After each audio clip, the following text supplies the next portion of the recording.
漫画先輩ヒャーこれはマニアック情報じゃマニアックインフォ、ね、雑誌マガジンと単行本ブック比率が違うので立ち切りの位置が違う。立ち切りサイズちょっと違う、特に、こういう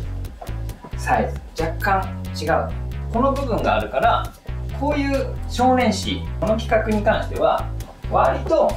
ざっと切れる。内側で結構切れる。ロング縦に長いのでここの部分のピクチャーなくなる。ロスト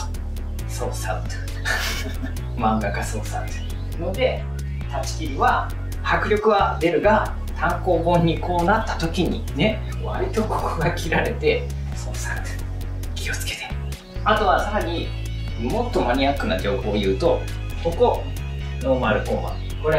ここにねジャンプとかいろいろこう入れる情報ジャンプ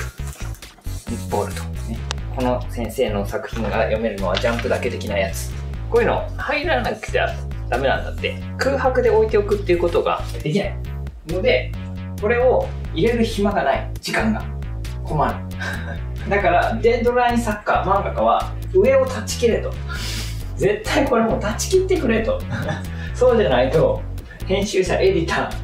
ー入れる時間ねえよこれってつまり上側が全部断ち切られてる作家はデッドライン怪しい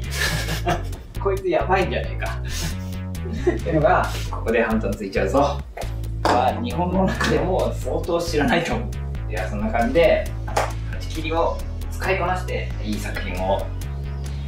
デッドライン前に作っていこうじゃあそんな